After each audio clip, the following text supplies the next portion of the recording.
And welcome. Hopefully, we're live everywhere except apparently Rumble. We're having some technical difficulty there as per usual. So it is Sunday, August 10th, 2025, when we're doing this live stream. Hopefully, everyone out there's had a good and safe weekend. It's been a while since we've done these. I do apologize. We've got as you know, this is the Historical Detective Agency. We're actually a group of some historians, but a lot of investigators, both the government, military, civilian, as well as military analysis and things like that. So there's a lot of real world work that we do. So far, none of us is retired officially.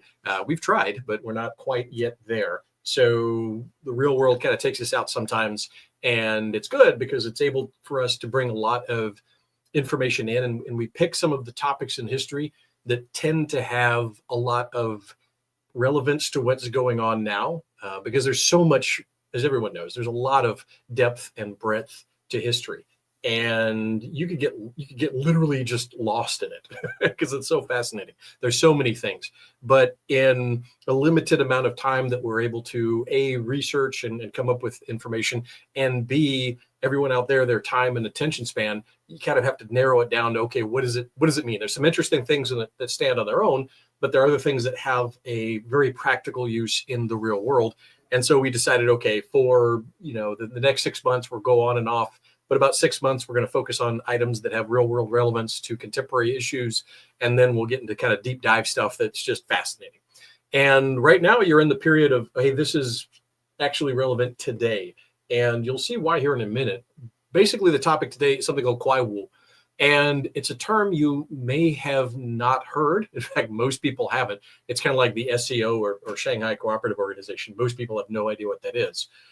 The Qiaowu is a term that's used as basically the extraterritorial policies of the what's called overseas Chinese. And it's a policy that's been around a while. That's why we can deal with it here in the Historical Detective Agency. It's been around since the 1950s. 1954, officially kind of inaugurated by the CCP. It follows programs that were in the Kuomintang as well, the nationalist Chinese, but it was able to kind of put the means, right, and means mode of opportunity. It was able to put a lot of resources behind it that were not there before. And it's absolutely stunning, the tremendous amount of history and contemporary real world today impact that this has, that most people have no idea. They've never even heard of the term. A few people have heard like United Front. United Front is a part of this. Qiaowu is the giant umbrella organization that is the end all be all for everyone who's an overseas Chinese in the minds and eyes of the CCP. Now, that may be not them. Everyone who's followed this understands that the intellectual construct of China is something that's not exactly grounded in what we call Wissenschaft or truth science. It's something that's kind of invented, right? It's kind of like Pakistani. It's kind of a relatively new term and new construct, and it's continually evolving. If you ask, for example, a propagandist for the CCP, what is Chinese? He's going to give you a different answer than would say a Manchu or a Tibetan or things like that. So there's differences, and over time it changes. And that's one of the things that you'll see in the idea and imagery of who a people are will change over time, both their own self-image and their own self-definition, and then the definition that others around them have of them. And it's not the same. It's not like there's one definition for people outside of the Middle Kingdom and there's other definitions for people inside the Middle Kingdom. Americans have a different traditional view of what we call Chinese than the Siamese did, than the Thais did, than the Cambodians now do, or the Khmers did back in the past. So it really is dynamic, and you have to really contextualize what are we talking about. But what we're going to be focused on today is something that's just absolutely interesting, which is the overseas Chinese. Let's see if I can get this going here once again. All right, it'll be just a second here as I do this. Again, I am a investigator. I am a terrible, there we go. All right, haha. So we're dealing with overseas Chinese. It's Qiaowu program. We're talking about the history of it today. If you're interested in some of the contemporary side of it, if you go over to, I did a radio interview actually a monologue about 3 weeks ago called, The Curious Case of Qiaowu over in America Out Loud Talk Radio. I had to fill in for a colonel who's a good friend, a retired colonel, and he had injuries, and they gave me a radio program for basically a month and a half while he's recovering. And they said, do what you will. I'm like, all right, I'm just going to sit here and talk. And so we did. But we went over the contemporary side of Qiaowu.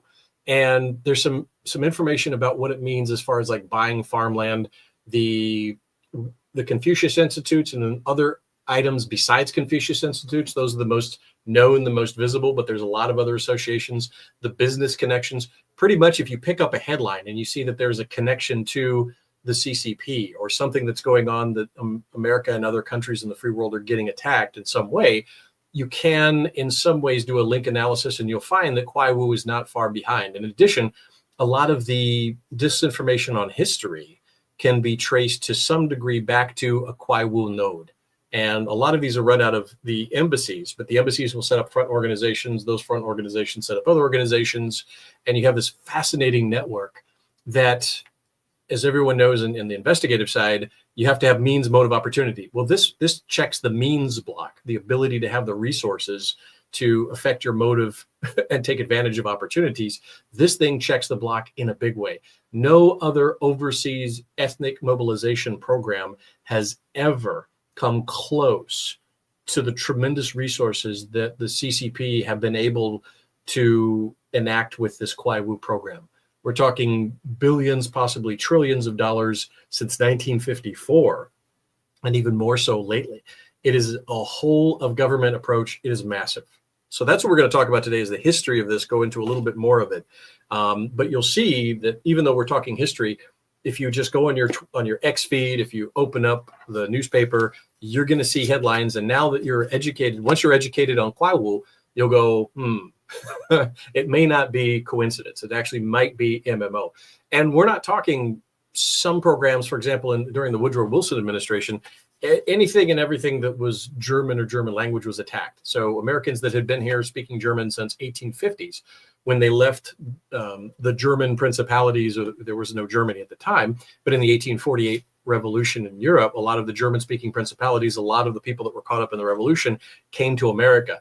They formed up units in the Civil War. For example, a lot of Ohio units, the 9th Ohio, for example, is one that were predominantly German-speaking immigrants, and they fought to preserve the Union. They fought on America's side, and were very, very integrated within American. They just retained a Germanic language and basically a Germanic culture within America.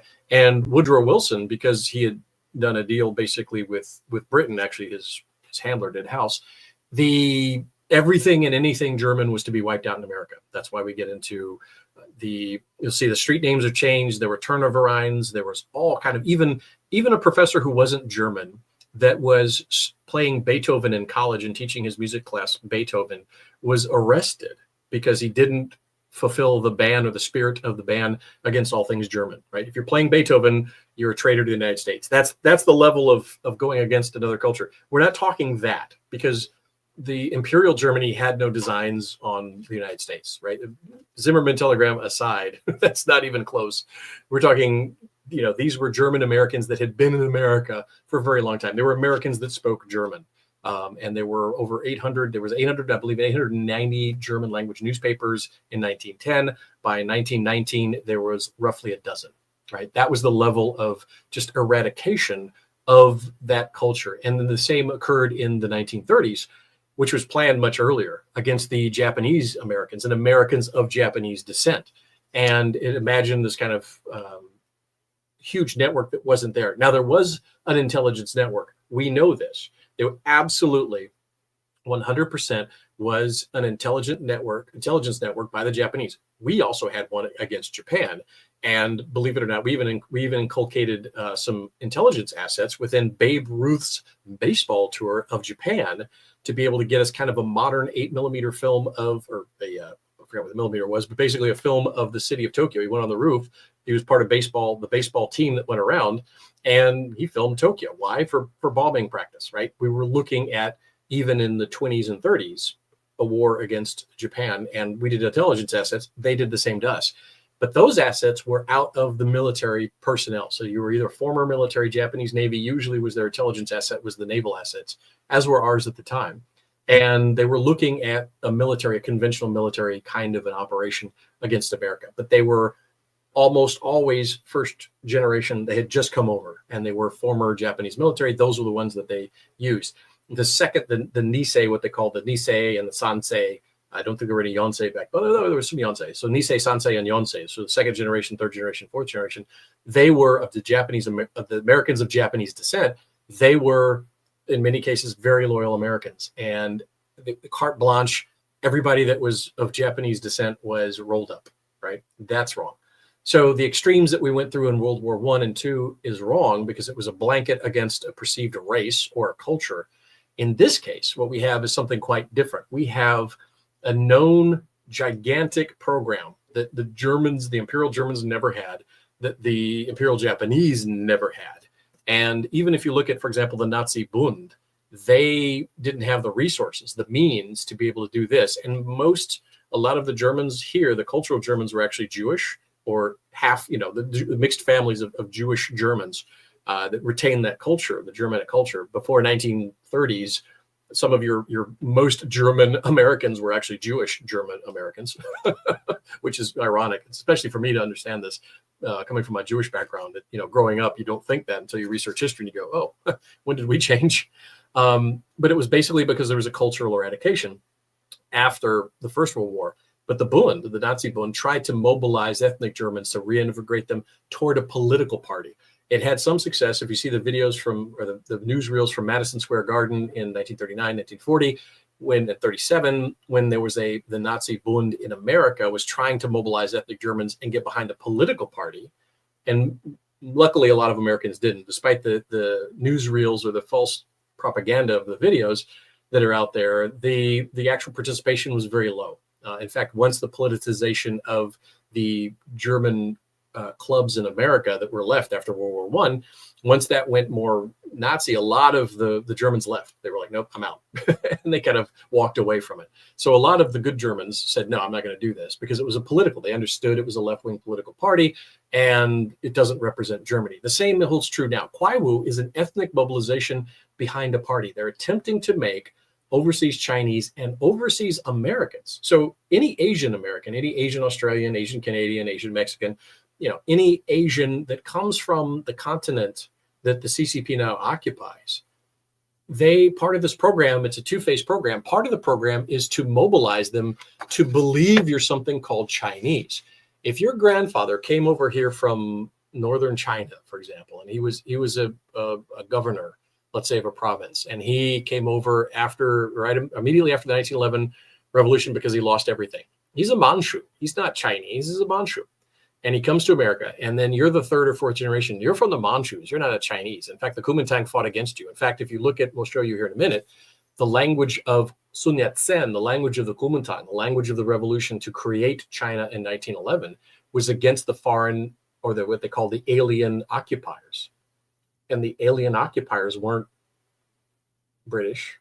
They weren't Americans. They weren't French, Italians, Russians, Germans, Japanese. The aliens that Sun Yat-sen and the Kuomintang were talking about were Manchus, people that we call Chinese. But the Chinese themselves, in fact, I'm going to go ahead and skip forward a little bit here. The Chinese themselves called them alien invaders. They call them, right? Think about that. So we have to understand there's a massive difference between that. So I'm going to go here real quick. Excuse the clicking. If you have a question, go ahead and do your chat rooms in there. Studio chat, one person. Okay, so we got that in there. Got comments. All right.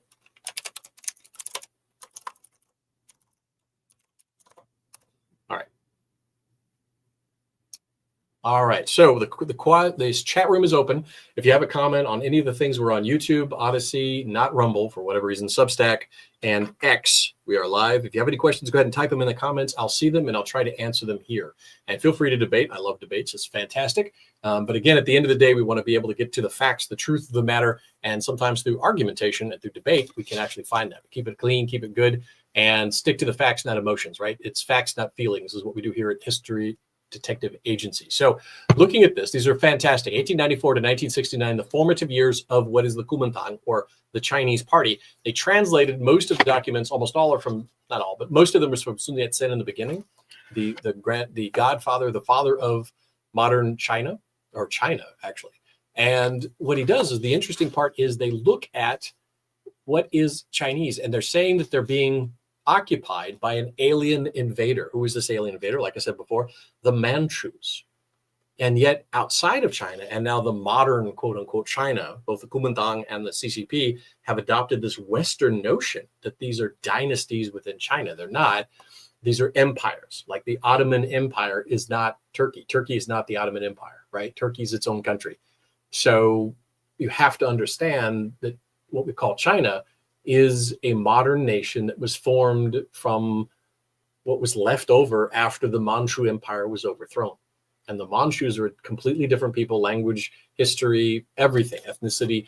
And they were the ones that ruled China, the Middle Kingdom, which is where China is today, for about 200 years. And then Sun Yat-sen and his revolution overthrew them and established a Han-centric empire, even though the first president of the Republic of China was Yuan Shikai, who was a Manchu general, but they needed that for power.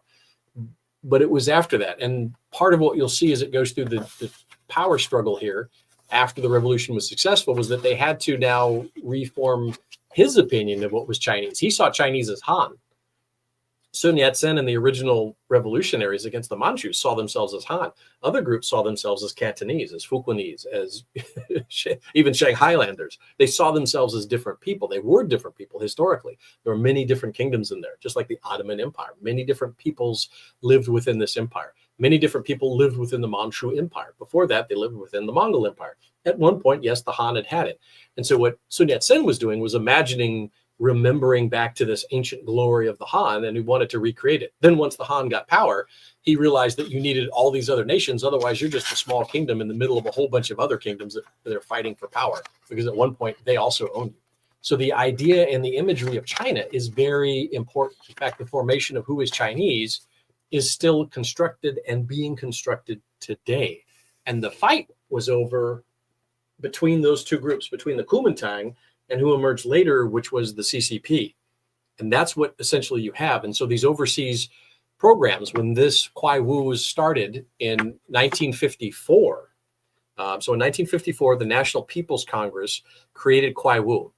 And there was the He Zhanging. He dictated that all CCP agencies basically contribute and coordinate lines of effort in order to take advantage of overseas resources. Now, in 1954, their focus was on countering the Kuomintang, who they had just beaten off of the continent. And the Kuomintang, the nationalist Chinese, were now a government in exile on Taiwan. And they were competing for the hearts, minds, and money of the overseas Chinese. But the overseas Chinese themselves may not have seen them as Chinese. That was still even being formed up.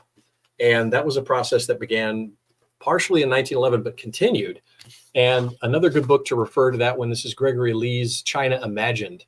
And he talks about how the Chinese pulled in the overseas community of very diasporic languages and peoples, right? So it's very much like the Ottoman Empire, the Austro-Hungarian Empire, the Soviet Empire, right? We had all these different groups in there, how they began to see themselves as Chinese, but it was a gradual process over time. And the reason he saw it was because he looked at the story of his great-grandfather and he realized that he came over believing himself something else. And his idea was to integrate, and he wanted his sons and grandsons to be British. He wanted his sons to be American. In other words, this generation that came over prior to the nationalization of China in 1911, this new creation of a Han state in 1911, they saw themselves basically from the older kingdoms and nations that they were from, and they were under the Manchu Empire. But wherever they went, they wanted to integrate into that nation. They wanted to become part of it. That wasn't all of them, but a majority of them did. And it was over time that even the names on the old gates would change into something that was the Middle Kingdom, right? Would become Chinese. And the CCP actually picked that up to basically erase history and to begin to put their stamp, their moniker, their branding on what it meant to be quote unquote Chinese. So they were basically co-opting, they were hijacking the actual history of many ethnic Asians all over the world to create this imagination of a CCP ethnic Chinese, which is predominantly Han based. So it was erasing out everyone else's true histories, their ethnic histories of where they were from, and their beautiful history that's over their nation. It's phenomenal. They're erasing it, right? It's going away. So that's what Qiaowu did. Qiaowu was initially against the Kuomintang, but what happened over time is, as the United States betrayed Taiwan, we betrayed the Kuomintang really at that time. It was Kissinger under the Nixon regime, and Henry Kissinger basically, for whatever reason, created the Frankenstein. He said, "Look, we're not going to look at Taiwan anymore. We are going to look only for China." And this was a massive shift. This was a seismic shift. And it was one that's continually, in my opinion, is biting America in the butt over and over again. The reasons, for his decision, there's a lot, but none of them really stood the test of time. So what happened was that basically he recognized that, and then the Chinese, there became this myth of one China, right? So that Taiwan is somehow part of China, which doesn't make sense. It's like, the Germans looking at the Volga, the Nazis looking at the Volga Germans going, well, this is going to be part of the Reich, the Third Reich, because way back in some time, mythical time, that was there because they were Aryans, right? Doesn't make sense. It doesn't match the fact test of history. It's just an imagination to try to grab in everyone. And the same thing with the China-Taiwan, but they had to do it because the father of modern China is the Kuomintang. So they have to be able to destroy any vestige of the Kuomintang in order to grab it. It's if the Confederacy had not been defeated, for example, in the Civil War, they at some point, if they were like the Chinese, modern Chinese Communist Party, they would have to destroy the North eventually, because you couldn't have the North also claiming a constitution on George Washington, right? It was only for the Confederacy could they claim the lineage of George Washington. It kind of have something very similar to that, the dynamics at play within the fight between the CCP and Taiwan.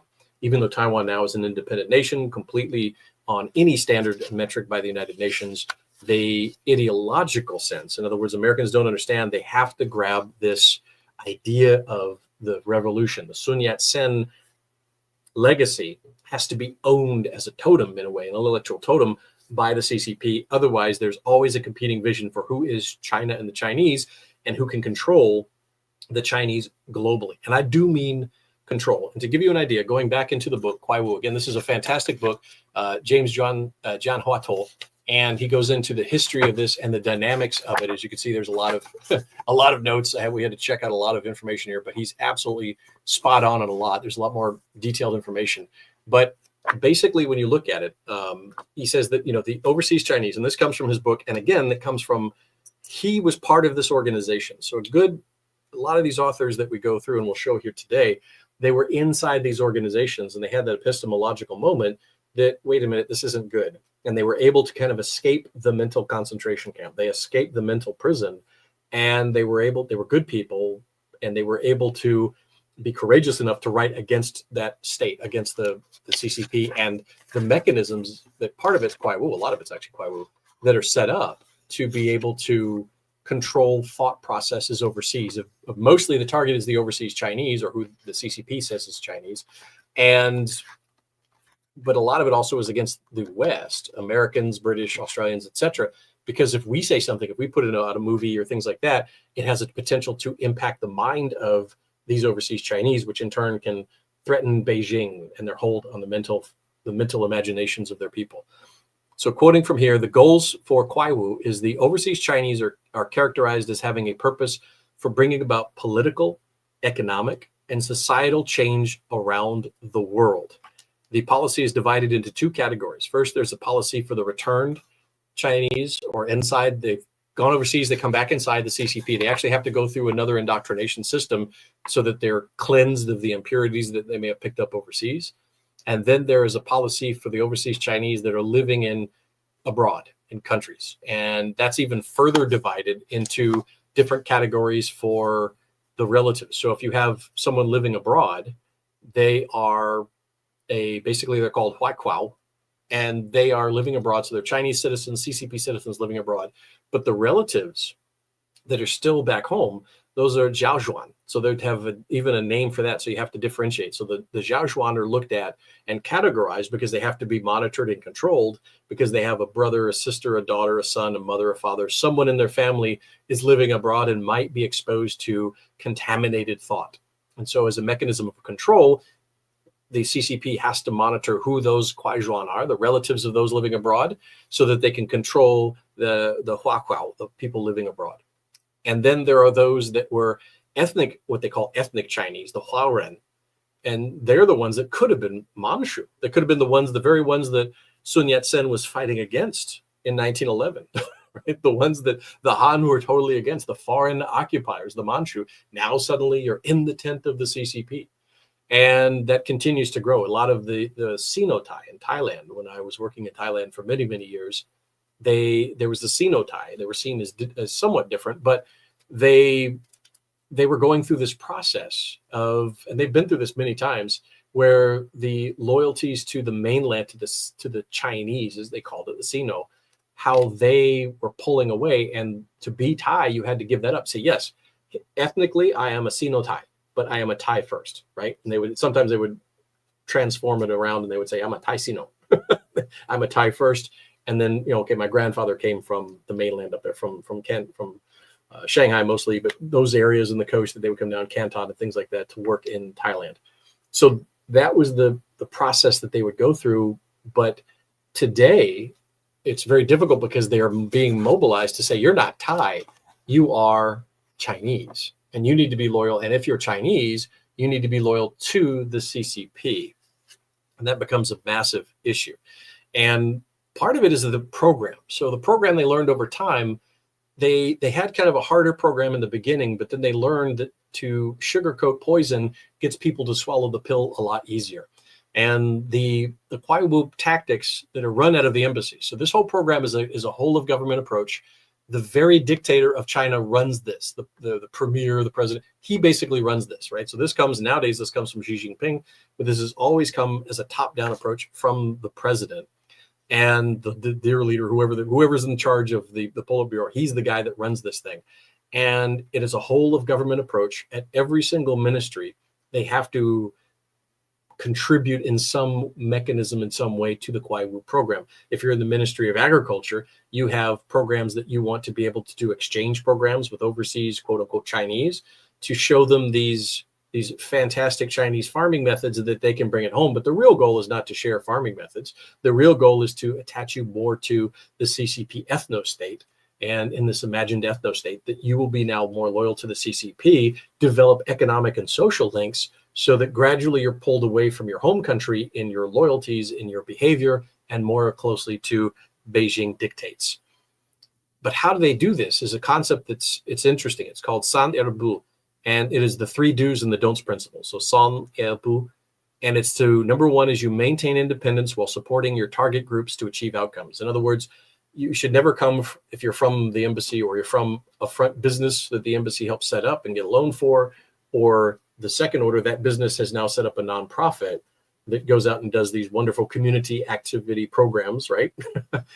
They should never go with the hat in hand. They should come already supported with finances. And that was very easy to do after about 1990s, about the mid 1990s, early 2000s, because the Americans had began to push so much resources, financial resources, into CCP occupied Asia, that they could basically take that money, turn it around, and invest it in basically brainwashing, radicalizing overseas Asians to become more loyal to Beijing than their home nation and their home families.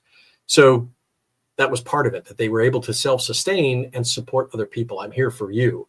The problem in a lot of traditional American programs, if you look historically, the American success in being able to do outreach programs overseas has usually been during periods when we had the ability to financially support programs overseas. And that's any country, it's any program. If you go there with hat in hand, you're seen more as a burden. No matter if you have the best idea in the world, if you're there and somebody has to support you, it's not good. If you come there and you can buy gifts and food and, hey, help economically the other people, that's great. And so the first part of San Erbu in the Qiaowu program is to maintain that independence while you're supporting other groups, but it's always going to achieve the Beijing outcome. Number 2 in the 3-phase program of do's and don'ts is to understand and integrate or excuse me, is understand and infiltrate their inner workings without interfering. In other words, what that means is that they're looking at, there we go. So what they're doing is they're looking at being able to manipulate without you knowing you're being manipulated, right? And that's the best manipulator right there. In other words, without overtly interfering. So you think these ideas come from within. You think these ideas are coming from within yourself. And that's a lot easier to do when the CCP is able to rely on a lot of outside help. We'll get into that in just a minute. So it's not just the program telling you that, but there's a whole ecosystem of information that's saturating these targets about that's from the CCP. So in other words, it's not one program like the Peace Corps. It's not the Peace Corps coming at you with their pamphlets and all this sort of thing. It's music on the radio, it's movies, it's books, it's talk groups, it's social media. There's a whole constellation of support of messaging to Qiaowu. And that's one of the things that makes it so effective, because they're able to, in many cases, get Americans to carry the water, or people that are not Chinese to carry the water for the CCP, in their brainwashing of Americans of Asian descent to believing that they're Chinese. It's really bad. They're using you to polarize and separate your own society. That's number two. We'll get back to that in a minute, especially Hollywood's role in that. And then the third part of the San Erbu, the three do's and don'ts, is to influence through guidance rather than openly leading. In other words, it's guidance rather than openly leading. And it's basically soft sell. I mean, anybody that's been in sales or influence operations will know, okay, it's soft sell. Right? So you don't create conflict, you create support so that people rely on you for support, and people feel good and they don't think you're pushing an agenda, so they'll swallow it easily and then they'll kind of regurgitate it out. So that's part of it. Now, the reality though is, as James Watteau mentions, page 37, of course, he says, quote, the CCP in classic totalitarian fashion attempts to impose a wide extension of social order upon the overseas, both inside and outside China, involving the absorption or destruction of social groups that obstruct its complete control through boycotts, protests, sabotage, and direct political intervention. So again, they can use the carrot and the stick. So the San Erbu is like the carrot. Hey, we're going to be nice and all that. But if you don't fall in line, if you don't prove yourself susceptible to the CCP influence in Qiaowu, now they're going to use the stick, right? Which is the destruction of other social groups. So a lot of the historical social organizations, from folks that were actually anti-communist, many of the Kuomintang, for example, that fought against the CCP, were later brutalized overseas by CCP operations under Qiaowu. And I'll give you a firsthand example. I wonder if I could find that photo here. Hang on just a second. I'm gonna reminisce down memory lane to see if I could pull up a photo. When I was in Thailand for many years, we were in an area, just if you've been to Thailand, you've been up north, you've been to what they call the Mae Hong Son, or near Mae Hong Son area up north, follow the river, the Mae Son River, and then that's the river Kwai is what Westerners tend to call it. The bridge over the river Kwai there in Kanchanaburi. There's the Commonwealth graves, used to be the British war graves. It's Commonwealth graves with the POWs that worked on the bridge and the railroad there. And if you're that same area, if you go upriver just a bit, you have to look past this giant, weirdly Chinese temple that was suddenly being built there, and nobody can figure out where the funding in that one's coming from. But behind it, it's kind of now obscuring what was a little bit more visible. It's obscuring a temple to the Kuomintang, to the Chinese nationalists, and their continued fight against. And when I was there both times, it was against the CCP, and there was a Tiananmen Square survivor that was there, and he was. Let me see if I can find this here. He was actually beaten up between the first and second time we went out there by a group from the embassy who threatened his life, from the CCP embassy in Bangkok. They had come up, they threatened his life if he didn't take down the pictures of Tiananmen Square. And that was, one indicator of they don't want that out there, that they will go through that kind of thuggery in order to erase people's memories, because that is shameful to them. And that is also the Tiananmen Square. While I'm talking about that, the Tiananmen Square moment in 1989, June 4th, was a huge moment where Qiaowu went on steroids, because a lot of the Chinese students, the CCP students overseas, were influenced by the videos that they saw coming out, because unlike previous crimes that the CCP has committed that weren't broadcast, they could cover those up. The CCP could cover those up.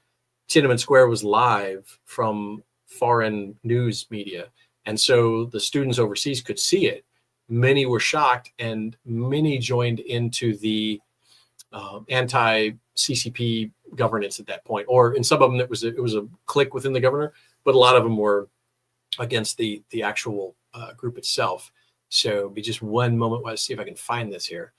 But going into that 1989 was a pivotal moment, because it represented a crisis point for the control of Beijing over the mental memory of what was going on within their people, the control mechanism. And so at that point, it really began to focus, according to James Watteau, it really began to focus on those overseas Chinese in a bigger way than it had before. And it needed to be complete, and it needed to overcome a lot of the Western media. How do you keep your people isolated if they have to go to university, and you want them integrating with the Americans and the British and the Australians and the Canadians and Japanese and South Koreans? You want them integrated because that's how they get information, right? How can they get all this information and come back and build up the CCP's power if they're not integrated, if they're not moving in those information circles overseas? Here we go. See if we can get this up here. Aha, yes. All right, I'm going to try this real quick. So let's see if we can do this. Share screen.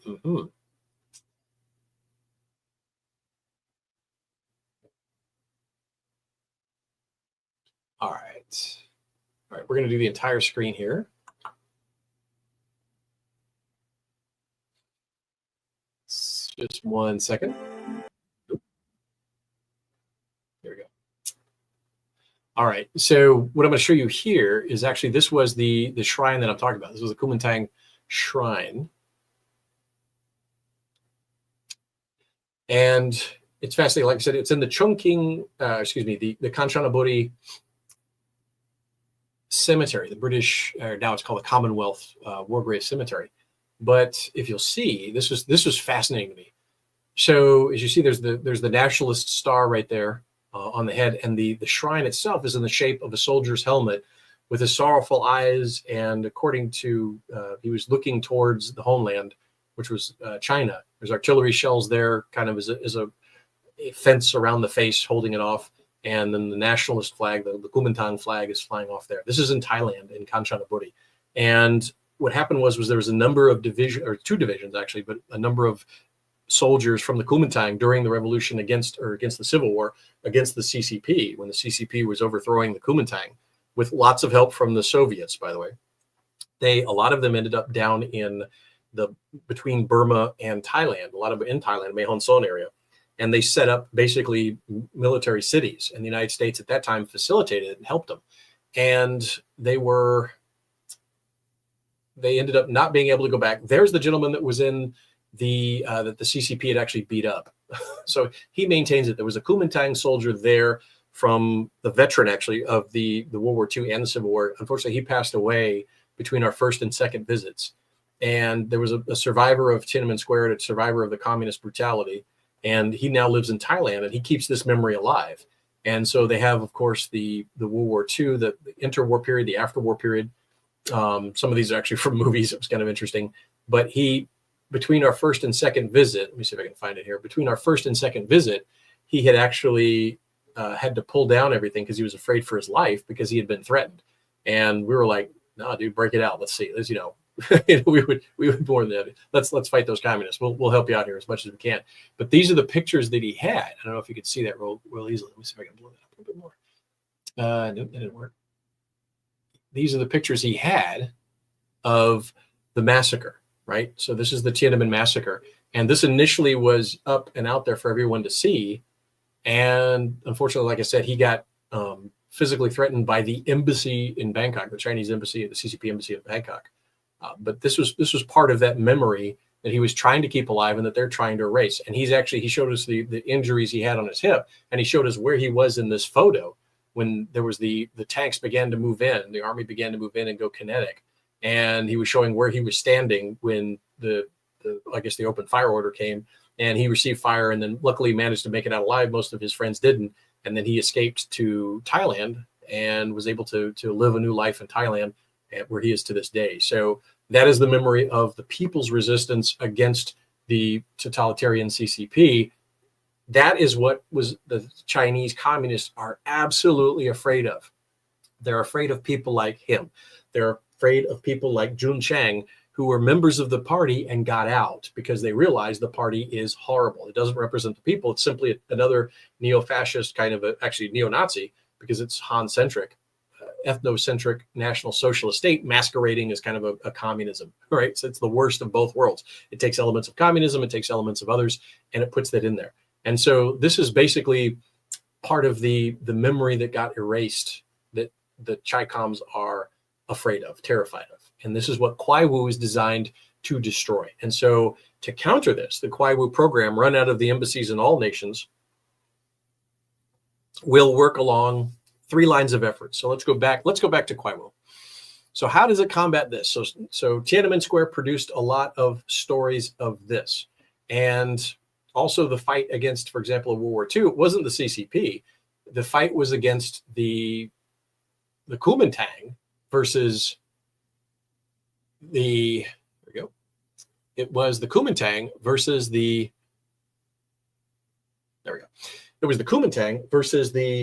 Japanese, and the CCP sat on the sidelines. And there's a couple of good information on that. One thing I would like to show is if you go to Taiwan, there's a lot of good information. You have to go older because the Kuomintang party, unfortunately, has gone red, which is terrible. I just realized the banner's up there. Let's get that out of the way. There we go. And you'll notice in here that this guy does a really good job. It's a general. This is actually the chief of staff for the Kuomintang for most of the war. He actually accepted the surrender from the Japanese, worked with both Stilwell and Wiedemeyer. And he has casualty figures. He has the actual battles, the battle maps. It's a short book, but it's very good. And it goes into, okay, here's the actual facts about who fought the Japanese in World War II. And, spoiler alert, it wasn't the CCP. It wasn't anybody in Beijing. That group is still in exile in Taiwan. And in some cases, as you saw in Thailand and other places where they had to escape because the CCP was trying to kill them. So the guys that actually fought World War II on the Allied side were suddenly the enemies right after the war. And now you see movies coming out of Beijing trying to make it look like the CCP is not only the inheritors of the revolution of Sun Yat-sen, but the inheritors of who fought the Japanese in World War II and should be on the Allied side and therefore have a piece of the UN Security Council, etc. So all of this kind of works in there. So let's talk about those 3 pillars. So we talked about the 3 do's and don'ts, right? Sugarcoating, but there's 3 pillars of Qiaowu. And the first pillar is education. They want to get into the education. So what colleges teach, what high schools teach, many associations. There are over 100 in the United States alone in 2008, according to, again, James Watteau, and it's grown exponentially since then.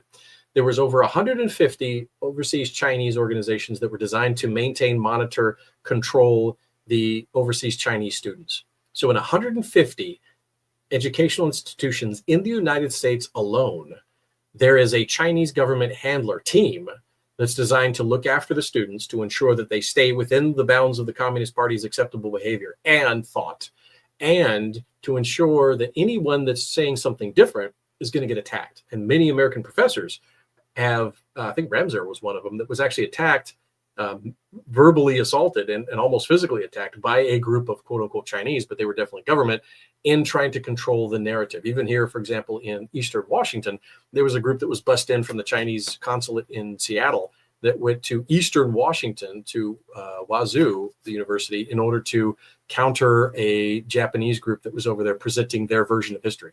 And it was fascinating to watch because they didn't want to get along with the South Koreans. They were like, nope, we're going to do our own thing. But they bust in people. They bust in signs. They bust in people. And it was definitely a team from the embassy that was coordinating that going on to ensure that it made it look like a student group. 2008, the Olympic torch relay, they needed to, the difference between 1989 and 2008 is staggering. In 1989, they lost control of the narrative. Many Chinese overseas, actual Chinese that grew up in the CCP, occupied areas that were now overseas studying, joined in the call for the change within the CCP government, right? They called for more free and less draconian government. That was massive. It was a massive embarrassment. But the Qiaowu program went on steroids, and by 2008, they had the ability to mobilize through the embassies and through all of these front organizations, both business, educational, and media, up hundreds of people. For example, in London, there were hundreds of people bussed in that were creating, and flags were broken out and everything to create this false image of a popular groundswell of support for the CCP against the voices that were saying that there's the genocide in Tibet, the genocide in Xinjiang, and that the CCP is a brutal genocidal government, essentially. And that was shocking. Some intelligence folks in London who we knew at the time were basically finally admitting that, yes, there's something wrong with the CCP, right? There's something up with China if they're literally trying to shut Britons up from saying, hey, I think that there's a cultural genocide in Tibet and there's a physical genocide going on in Xinjiang. So that's part of the fight that goes on. And towards that, I'm going to show you one thing here. The media is very important. And another good book by that is by Eric Schwartzel. And he goes into a history. He doesn't mention Qiaowu, but once you've read Qiaowu, you're going to understand a little bit better about some of the processes here. In the 1930s, when the Nazis took over Germany, Berlin sent over a liaison team to Hollywood, to Los Angeles. And part of their job was liaising with the large production companies within Hollywood to ensure that nothing that they made violated the sensibilities, if that's possible, of the Nazis, right? You're not going to make anything that wouldn't, that the Fuhrer wouldn't want to watch. And surprisingly, the Americans kowtowed. They said, yeah, sure. Okay, fine. And they were making films that would have to pass Nazi censor sensibilities. That changed, for example, The Dictator, that was made by Charlie Chaplin. He had to self-fund it through his own company because nobody else would fund it. He couldn't get some supportive funding from any other group because they were worried about offending the Nazis. This is before the war. They were after that sweet, sweet German mark. Well, today, everybody's after that sweet, sweet Chinese renminbi, right? They're after those sweet, sweet Chinese dollars, let's call them. And the same process is there, that there are liaison offices in Hollywood.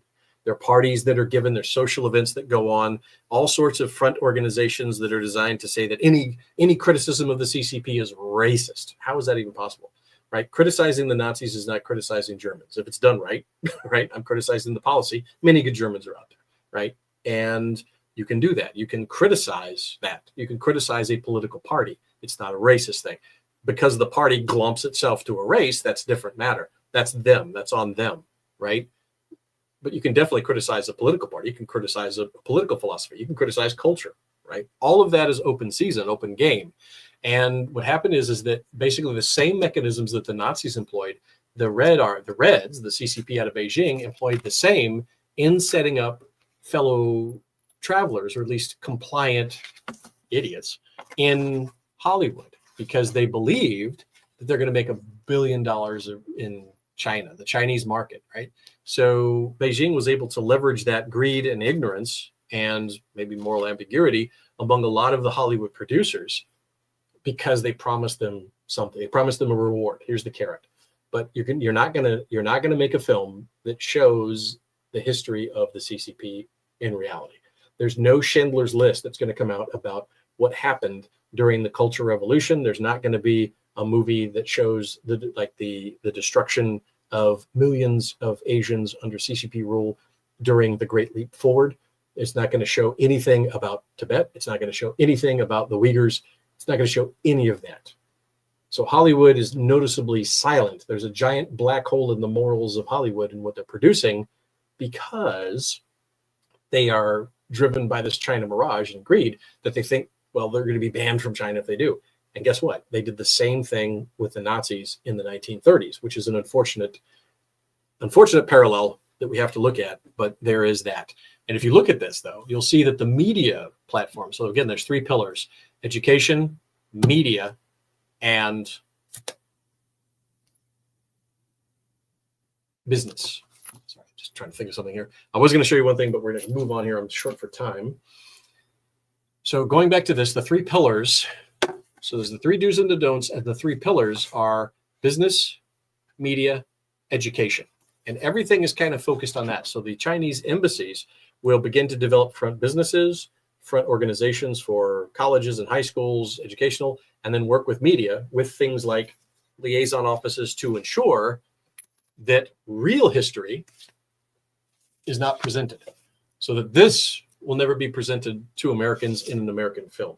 Instead, unfortunately, you're going to get people that will make films that are essentially communist propaganda and completely fake about what occurred. And usually it's World War II, and the CCP is attempting to show that it was fighting the Japanese, and the Japanese were absolutely horrible in Asia, not pointing out the fact that the Chinese communists killed more, to the orders of magnitude almost 100 times more than the Japanese did and the Chinese did it during peacetime to their own people. The CCP killed more Chinese than the Japanese ever did. And the CCP was not at war during that period of time. It was the government supposedly saying it represented the people. And it killed over 100 times more people than the Japanese did during wartime conditions. So that in itself, and the fact that there's not a movie about that, the fact that no one is talking about that, the fact that your feed on X and Facebook and elsewhere doesn't reflect that fact, is in part due to the success of Qiaowu, because there are many organizations that you would not recognize as being beholden to the CCP in that program, designed to manipulate what you see, because your actions, your speech, your creative energies also influence the overseas Chinese, and they need to make sure that all the overseas Chinese are goose-stepping to whatever the heck is coming out of Beijing. Final point on the Qiaowu program. There's actually a lot more here. I would highly recommend reading this. I mean, it's a very good book.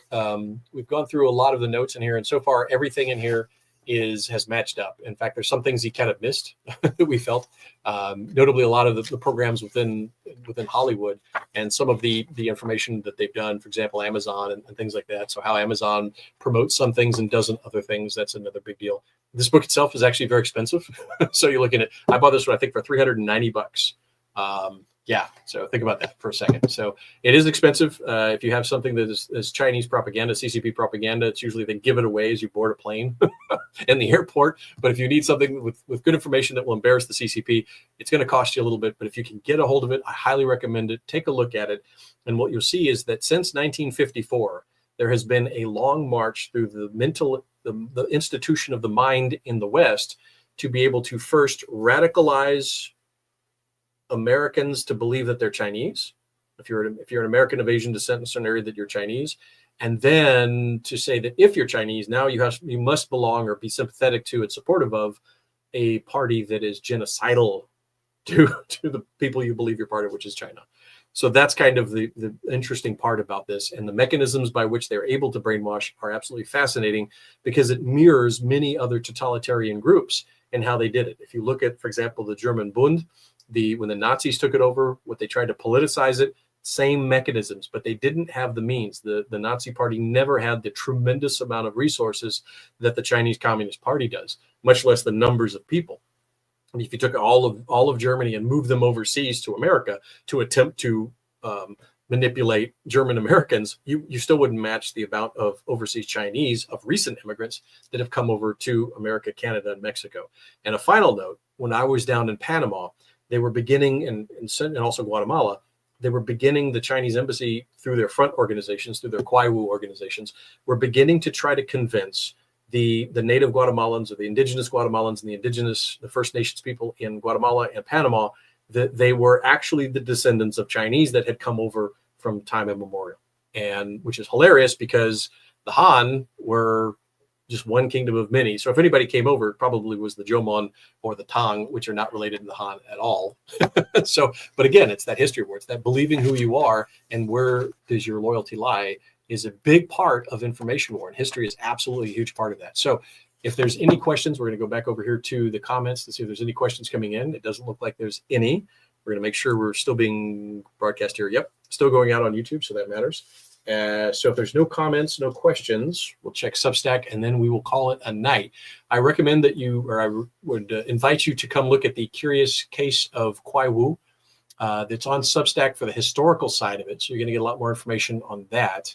And then you are going to look at for the more contemporary information, for some of the news articles, for example, the researchers that are bringing in biological materials, the networks that are using to buy property, both commercial and farmland, around critical infrastructure within the United States, and the voting schemes and fronting of politicians to be loyal to the CCP.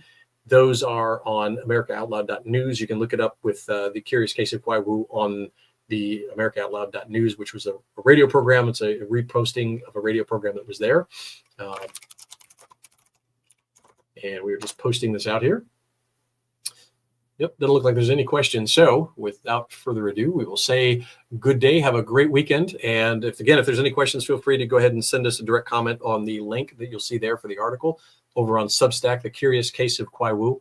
And we hope you have a safe week. And we will try to come back again next week, where we're going to begin to look into, we will finally finish off the history of oligarchs in America, part 3, in showing how the oligarch system or some of the larger oligarch networks actually were funding America's enemies. So not only do we have to worry about a very large oligarchy, which is basically the CCP, influencing Americans and Australians and Canadians to think that they are Chinese and therefore loyal to the CCP, but now we also have to worry about folks inside here that we buy things from every day that have tremendous amounts of power and money within our own countries that are actually feeding groups like the CCP, like back in 1917, the Bolsheviks, and also the Nazi Party, for example, giving massive amounts of money to be able to profit from both sides. So again, organizational structure dictates outcome. How these large oligarch structures were built, structures that basically made this inevitable, that organizational inertia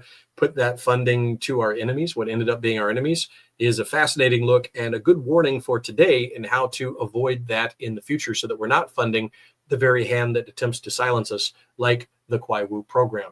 Thank you very much. Again, my name is Al Johnson here for Historical Detective Agency. Be safe and have a good day.